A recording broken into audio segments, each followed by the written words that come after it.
For the purposes of understanding the complex network of race, gender, and class oppressions that constitute our global modernity, it is very rewarding to attend to the evolution of the apartheid policies of the South African regime, since apartheid is directed towards the construction of a microcosm of the neo-colonial order, a recapitulation of the world in miniature. The most basic aspiration of the Boer state is the dissociation of politics from economic relations, so that by means of Bantustans or homelands, the Black African population can be suspended in a condition of simultaneous political distance and economic proximity vis-à-vis the white metropolis. This policy seeks to recast the currently existing political exteriority of the black population in its relation to the society that utilizes its labor into a system of geographical relations modeled on national sovereignty. The direct disenfranchisement of the subject peoples would then be re-expressed within the dominant international code of ethno-geographical national autonomy.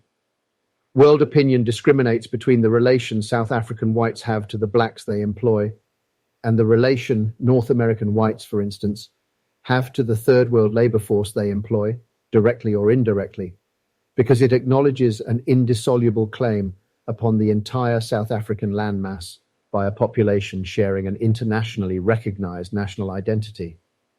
My contention in this paper is that the third world as a whole is the product of a successful, although piecemeal and largely unconscious, Bantustan policy on the part of the global capital metropolis. Any attempt by political forces in the third world to resolve the problems of their neo-colonial integration into the world trading system on the basis of national sovereignty is as naive as the attempt of black South Africans would be if they opted for a Bantustan solution to their particular politico-economic dilemma. The displacement of the political consequences of wage-labor relations away from the metropolis is not an incidental feature of capital accumulation, as the economic purists aligned to both the bourgeoisie and the workerist left assert. It is rather the fundamental condition of capital as nothing other than an explicit aggression against the masses. Despite inadequacies in Marx's grasp of the nation-state in its colonial and neo-colonial functioning, his account of so-called primitive accumulation clearly demonstrates that the origin of wage-labor relations is not itself economic, but lies in an overt war against the people or their forced removal from previous conditions of subsistence. It is the outward shockwave of this violent process of coercion, whereby the subsistence producer is driven into the marketplace, that determines the character of the imperialist project and its offspring. Capital has always sought to distance itself in reality, i.e. geographically, from this brutal political infrastructure. After all, the ideal of bourgeois politics is the absence of politics, since capital is nothing other than the consistent displacement of social decision-making into the marketplace.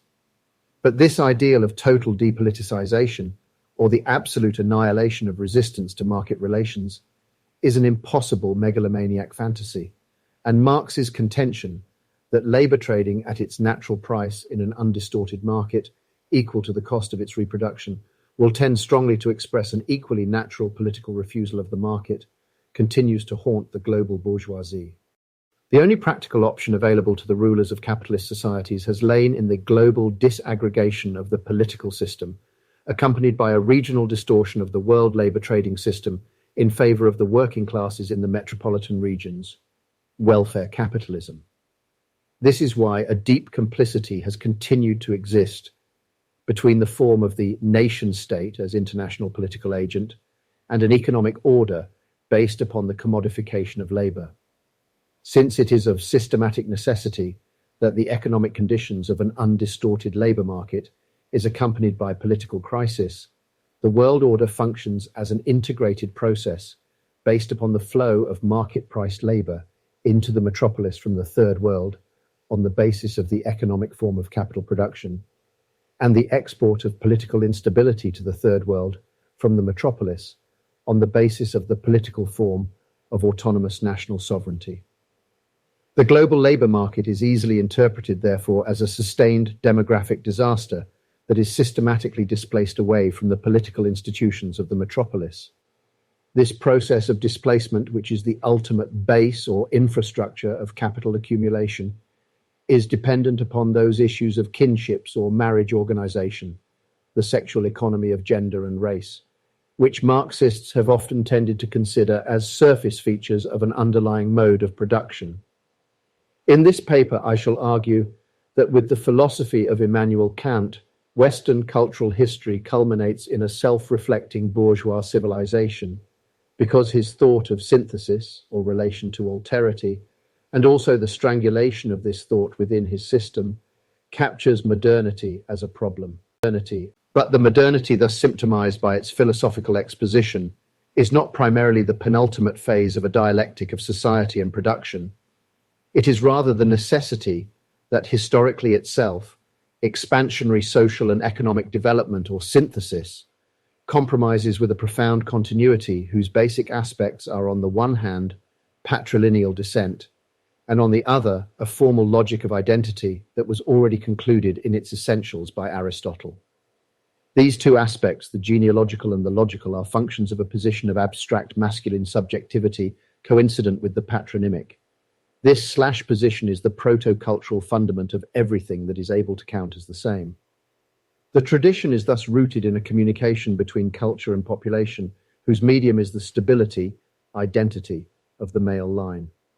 Modernity is not merely a compromise between novel forms of commercially driven social organization and this archaic cultural pattern of patrilineal exogamy, but more fundamentally, a deepening of the compromise already integral to any exogamy that is able to remain patrilineal. It is only by understanding the inhibitive function of patriarchies in relation to exogamic dissipation, an inhibition that is supremely logical in that it conserves identity and which is for this reason violently xenophobic, that we can make sense of capital production and its tendency towards the peculiar cultural mutation that was baptized by Mussolini as fascism. This is because the restriction of cultural synthesis, based upon a strenuous endogamy at the level of the national community, is the ultimate outcome of the concerted liberalization of kinship organizations within metropolitan industrial societies. A capitalist trading empire is a developed form of exogamic patriarchy and inherits its tensions. Domination of the other is inhibited in principle from developing into full absorption because it is the residual alterity of the other that conditions the generation of surplus. The parallel difference between a labor market and a slave market is based on the fact that one cannot do business with a slave, but only with a slave owner. And similarly, one cannot base a kinship system upon a harem. The prevalence of slave labor within the Hitlerite New Order in Eastern Europe is thus a clear indication that the Nazi conquests were in an important sense post-imperialist. In contrast to the fascist mixed economy of slavery and extermination, colonial wage labor exploitation, even to the point of murder through impoverishment, leaves open the possibility of a radical destabilization of the metropolis. But what is crucial to the demarcation of a colonial from a neo-colonial system is a transnational diffusion of ethnicity. As soon as a metropolitan society disengages its organization of kinship and citizenship from its international economic syntheses, it already reveals proto-fascist traits.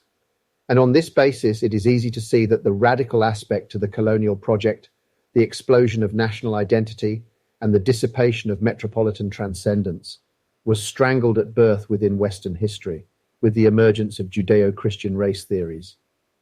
The disaster of world history is that capitalism was never the progressive unwinding of patrilineage through a series of generalized exploitative relations associated with a transcultural exogamy, leading to an uncontrollable eruption of feminine, that is migrant, alterity into the father's heartland, and thus to the emergence of a radical or ethnically disruptive and post-patriarchal synthesis.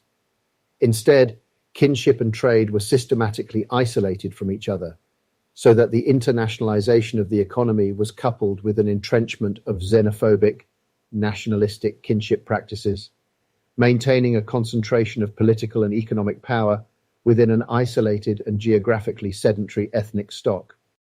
Thus, when we discuss capital in its historical concreteness, we are simultaneously discussing a frustration of the cultural tendency of human societies towards expansive exogamy.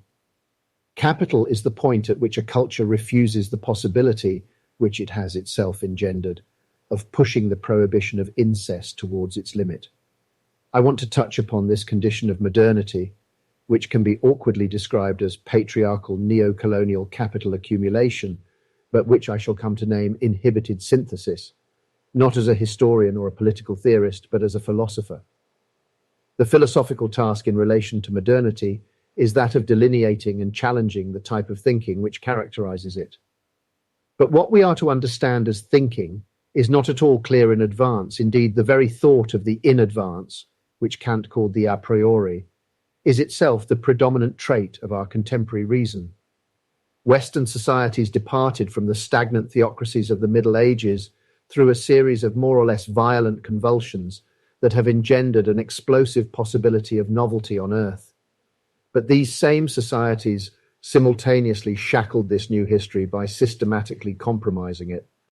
This ambiguous movement of enlightenment, which characterizes the emergence of industrial societies trading in commodities, is intellectually stimulated by its own paradoxical nature. An Enlightenment society wants both to learn and to legislate for all time, to open itself to the other and to consolidate itself from within, to expand indefinitely whilst reproducing itself as the same.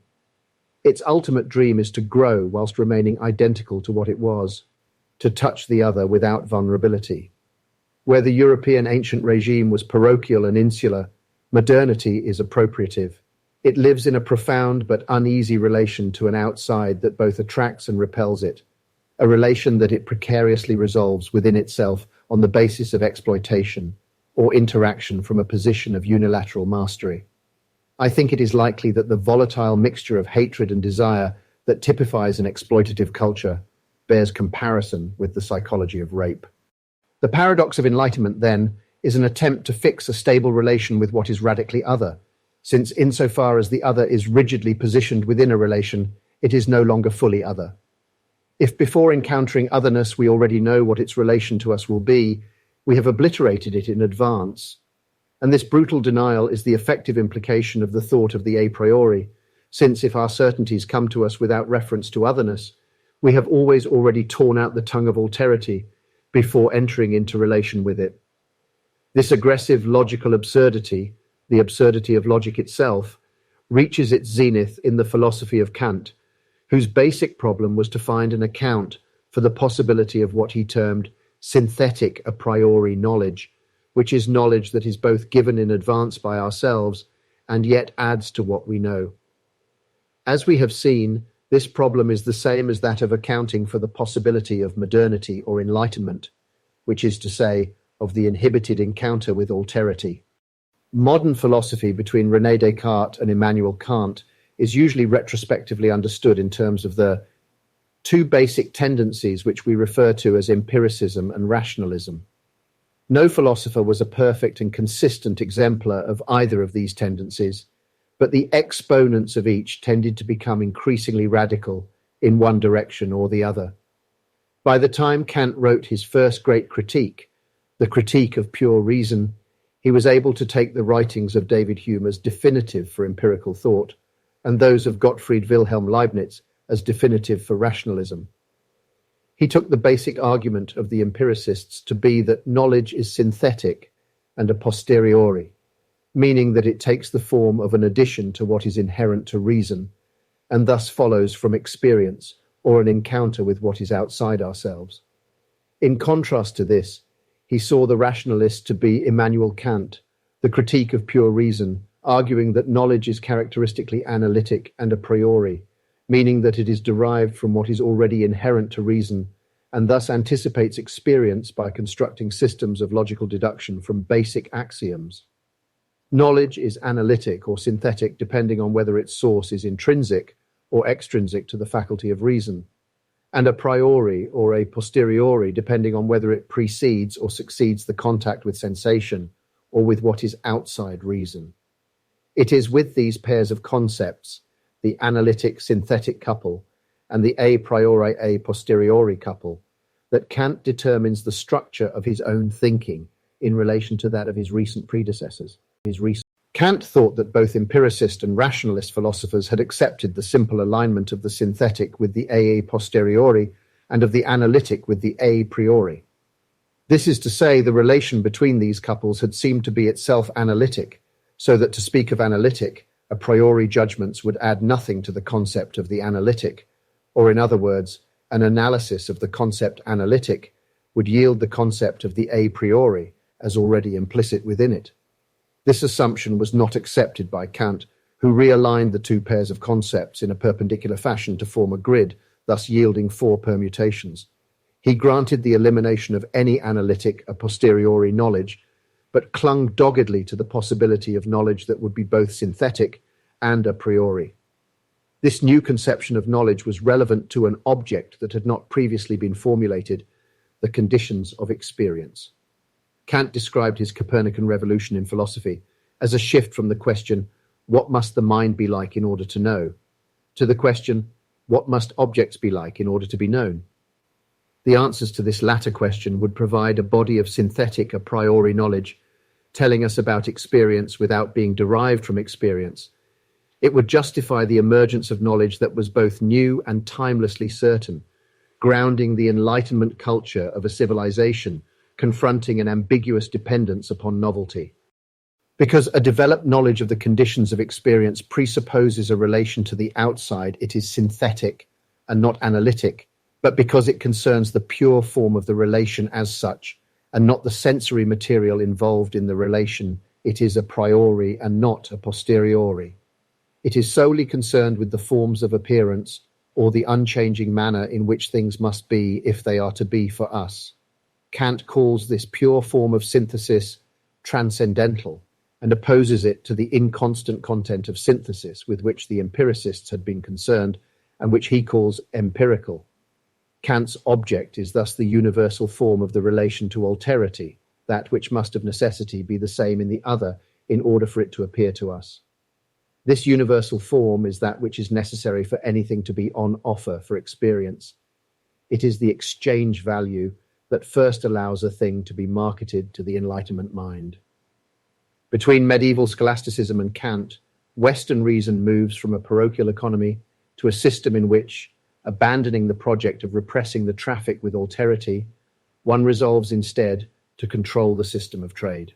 With the overthrow of the ancient regime, it became impossible to simply exclude novelty. It could only be appropriated, stamped with a constant form, and integrated into an immutable formal system. In the elementary structures of kinship, Claude Lévi-Strauss notes the frequent distinction made by various societies between normal and rich food. Normal food is consumed by its producers as a means to their subsistence, whilst rich food is given to another to consume and received from another.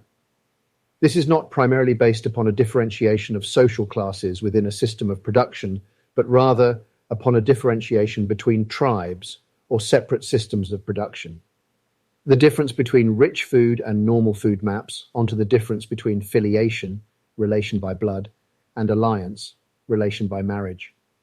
This is because rich food occupies the position of women within a marriage system regulated by patrilineal exogamy, with its producer renouncing it for himself, and thus echoing the prohibition of incest. What is of particular philosophical interest, however, is that it also marks a distinction between the rational, analytic, and the empirical, synthetic, and thus defines a terrain upon which we can sketch an economy of knowledge. Rich food comes from outside the system, and the contortions undergone by structural anthropology in its project to recapture it within an expanded system of relations replays Kant's efforts to reduce synthesis to an expanded horizon of unchanging forms. If rich food is the primordial element of trade, its metamorphosis into the modern commodity can be seen as a suppression of radical synthesis, the problematic process which provides Enlightenment reason with its object of thought. The cultural inhibition of synthesis takes a form that Lévi-Strauss calls dual organization. A dual organization arises when two groups form a closed system of reciprocal exchange in which each consumes the rich food and marries the women of the other. Such organizations reproduce themselves culturally through shared myths articulated around basic dualities, day-night, sun-moon, upriver/downriver, etc. The function of these myths is to capture alterity within a system of rules, to provide it with an identity, and to exclude the possibility of the radically different. It should not surprise us, therefore, that Kant inherited a philosophical tradition whose decisive concepts were organized into basic couples: spirit, matter, form, content, abstract, concrete, universal, particular, etc. He delineates some basic structure of this tradition in the section of the Critique of Pure Reason called the Transcendental Dialectic. In this section, he interprets this dichotomous heritage as a problem, to which Kant gives the name antinomy, and initiates a new phase of Western philosophy, now characterized as the critique of metaphysics. Kant argues that the tendency of previous metaphysics to conceive coherent but unpersuasive and antagonistic intellectual systems resulted from the application of pure, transcendental concepts to arguments concerning the nature of things in themselves, noumena. The critical philosophy therefore restricts the jurisdiction of all concepts to the realm of possible appearance, intuition, suggesting, as we have seen, that the a priori forms of knowledge have no purchase on any reality transcending the phenomenon. Oppositional terms are no longer accepted as descriptions capturing reality, but are interpreted as pure forms of reason that can only be meaningfully deployed theoretically when applied to objects of possible appearance, which fall within the legislative domain of the faculty, which Kant calls the understanding, verstand. Since reality is itself a transcendental concept, Kant's usage of a distinction between appearance and reality to restrict the deployment of pure concepts already suggests a crucial difficulty with his project, since every attempt to formulate a relation or distinction between the phenomenal and noumenal realms, the world as it appears to us or is understood, and the world as it is in itself, must itself relapse into the pre-critical and illegitimate deployment of conceptual thought. One crucial symptom of this is that the structure of Kantian critique itself perpetuates the oppositional form of metaphysical thought, since its resolution of the antinomies depends upon the mobilization of further dichotomies, in particular those of transcendental empirical, phenomenon, noumenon, concept, intuition, and analysis, synthesis. In other words, Kant still wants to say something about radical alterity, even if it is only that it has no relevance to us. Yet he has deprived himself of the right to all speculation about the nature of what is beyond appearance. The vocabulary that would describe the other of metaphysics is itself inscribed within metaphysics, since the inside and the outside are both conceptually determined from the inside, within a binary myth or cultural symptom of dual organization.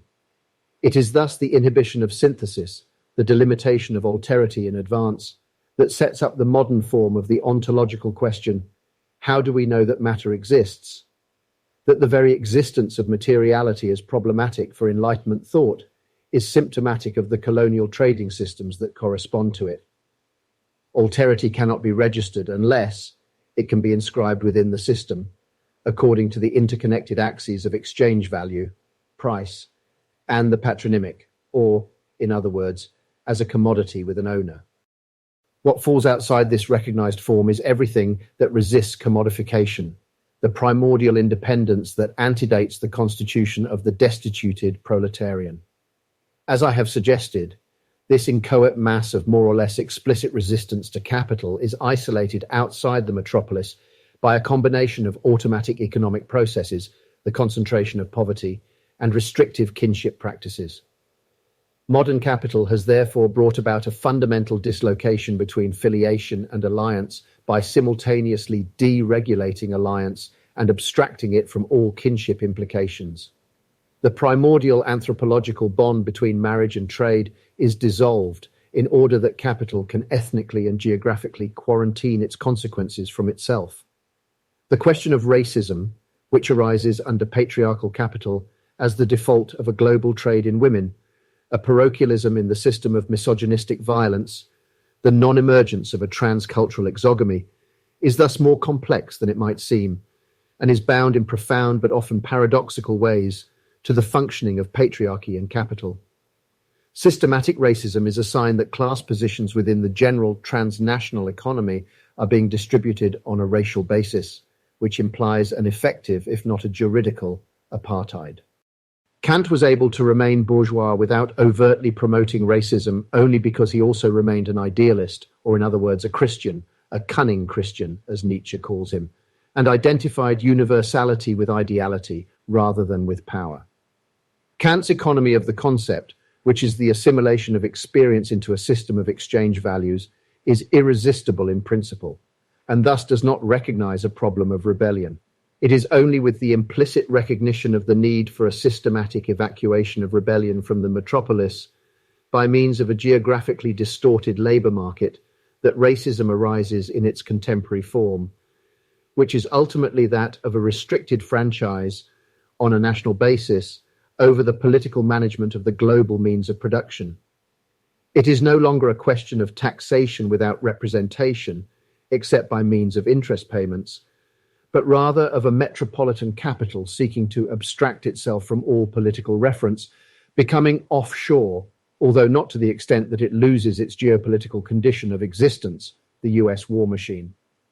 The increasingly rigorous differentiation of marriage from trade or politics from economics finds its ultimate conceptual definition in the thought of a moral agency which is utterly impervious to learning, communication, or exchange. It is in his second critique, the critique of practical reason, that Kant capitalizes upon the ethno-ethical consequences of the first, that justice must be prosecuted without negotiation. Kant's moral theory is an ethics of appropriative modernity and breaks with the parochial or scriptural morality of the ancient regime, where Judaic, Christian, and Islamic moral codes served as legitimations of imperial projects in their periods of ascendancy. Kantian morality is inversely legitimated by the position of imperial or universal jurisdiction. Only that is moral which can be demanded of every rational being unconditionally in the name of an ultra-empire that Kant names the empire of ends. The law of this empire is called the categorical imperative, which means a law stemming solely from the purity of the concept and thus dictated by the absolute monologue of colonial reason. In the purity of categorical morality, the incestuous bloodline of the pharaohs is still detectable, but sublimated into an impersonal administration. The law is that which cannot be legitimately discussed, and which is therefore an unresponsive or unilateral imposition. It is not difficult to see that the second critique distills the xenophobic violence of the first and elevates it to the most extreme possible fanaticism. Where theoretical knowledge is open to a limited negotiation with alterity, practical or moral certainty is forbidden from entering into relation with anything outside itself, except to issue commands. Kant's practical subject already prefigures a deaf Führer, barking impossible orders that seem to come from another world. Kant makes a further strenuous effort to push forward the horizon of a priori synthesis in his third critique, the critique of judgment. If the first critique corresponds to appropriative economy or commodification, and the second critique corresponds to imperial jurisdiction, the third critique corresponds to the exercise of war at those margins of the global system that continue to resist both the market and the administration. It is concerned with the type of pleasure that is experienced when an object demonstrates an extrajuridical submission or abasement before the faculty of judgment, an experience which Kant associates with the contemplation of beauty. The first critique already exhibits a conception of excess or a priori synthesis that generalizes the principles of the labor market to all objects of theoretical cognition and transforms the understanding into a form of intellectual capital. In the third critique, there is a far more aggressive conception of excess, which generates a feeling of delight because it is essentially extortionate.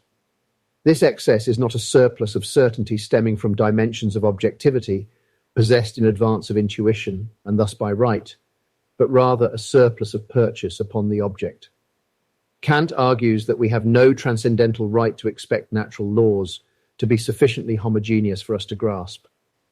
When confronting the heterogeneity of intuition, reason must engage in a kind of Pascalian wager, assuming an intelligible system of nature because it has nothing to lose by not doing so. The submission of the outside in general to the inside in general, or of nature to the idea that is conquest, is not guaranteed by any principle.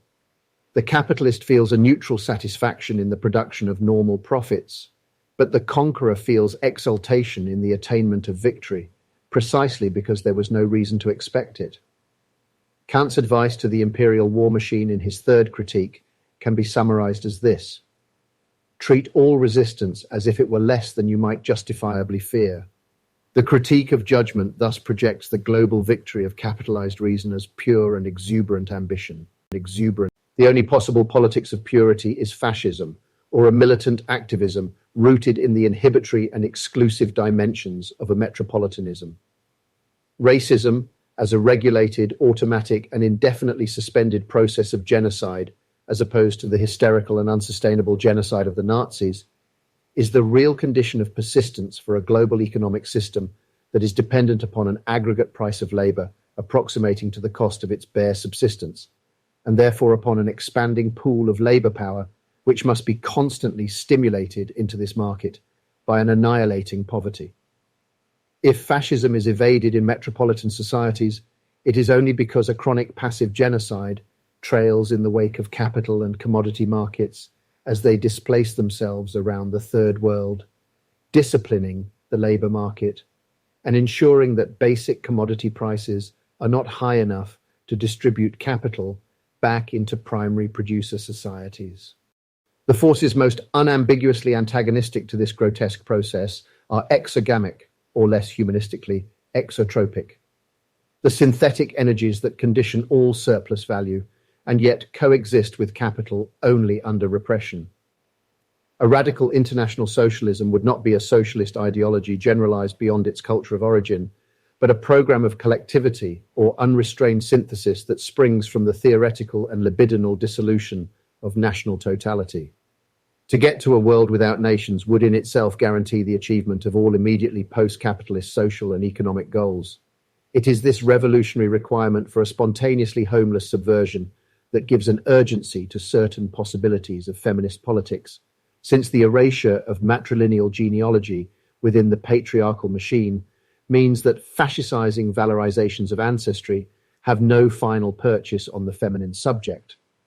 The patronymic has irrecoverably divested all the women who fall under it of any recourse to an ethno-geographical identity. Only the twin powers of father and husband suppress the nomadism of the anonymous female fluxes that patriarchy oppressively manipulates, violates, and psychiatrizes. By allowing women some access to wealth and social prestige, the liberalization of patriarchy has sought to diffuse the explosive force of this anonymity, just as capital has tended to reduce the voluptuous excess of exogamic conjugation to the stability of nationally segmented trading circuits. The increasingly incestual character of economic order, reaching its zenith in racist xenophobia, is easily masked as a series of feminist reforms of patriarchy, as a decommodification of woman, a diminution of the obliterating effects of the patronymic, and a return to the mother. This is the sentimental feminism that Nietzsche despised, and whose petty bourgeois nationalist implications he clearly saw. The only resolutely revolutionary politics is feminist in orientation, but only if the synthetic forces mobilized under patriarchy are extrapolated beyond the possibility of assimilation, rather than being criticized from the perspective of mutilated genealogies. Genealogy as the dissipation of recuperative origins, not as sentimental nostalgia. The women of the earth are segmented only by their fathers and husbands. Their praxial fusion is indistinguishable from the struggle against the micropowers that suppress them most immediately. That is why the proto-fascism of nationality laws and immigration controls tends to have a sexist character as well as a racist one. It is because women are the historical realization of the potentially euphoric synthetic or communicative function which patriarchy both exploits and inhibits that they are invested with a revolutionary destiny, and it is only through their struggle that politics will be able to escape from all fatherlands. In her meticulous studies of patriarchy, Luce Irigaray has amply demonstrated the peculiar urgency of the feminist question, although the political solutions she suggests are often feebly nostalgic, sentimental, and pacifistic. Perhaps only Monique Wittig has adequately grasped the inescapably military task faced by any serious revolutionary feminism, and it is difficult not to be dispirited by the enormous reluctance women have shown historically to prosecute their struggle with sufficient ruthlessness and aggression. The left tends to be evasive about the numbing violence intrinsic to revolutionary war, and feminism is often particularly fastidious in this respect, even reverting to absurd mystical and Gandhian ideologies. If feminist struggles have been constantly deprioritized in theory and practice, it is surely because of their idealistic recoil from the currency of violence, which is to say, from the only definitive matter of politics. The state apparatus of an advanced industrial society can certainly not be defeated without a willingness to escalate the cycle of violence without limit. It is a terrible fact that atrocity is not the perversion, but the very motor of such struggles, the language of inexorable political will. A revolutionary war against a modern metropolitan state can only be fought in hell. It is this harsh truth that has deflected Western politics into an increasingly servile reformism, whilst transforming nationalist struggles into the sole arena of vigorous contention against particular configurations of capital. But, as I hope I have demonstrated, such nationalist struggles are relevant only to the geographical modulation of capital and not to the radical jeopardizing of neocolonialism, inhibited synthesis, as such. Victorious Third World struggles, so long as they have been successfully localized, do not lead to realistic post-capitalist achievements, and certainly not to post-patriarchal ones, since the conservation of the form of the nation-state is itself enough to guarantee the reinsertion of a society into the system of inhibited synthesis. For as long as the dynamic of guerrilla war just leads to new men at the top, with all that this entails in terms of the communication between individuated sovereignties, history will continue to look bleak. For it is only when the pervasive historical bond between masculinity and war is broken by effective feminist violence that it will become possible to envisage the uprooting of the patriarchal endogamies that orchestrate the contemporary world order. With the abolition of the inhibition of synthesis, of Kantian thought, a sordid cowardice will be washed away, and cowardice is the engine of greed. But the only conceivable end of Kantianism is the end of modernity, and to reach this we must foster new Amazons in our midst.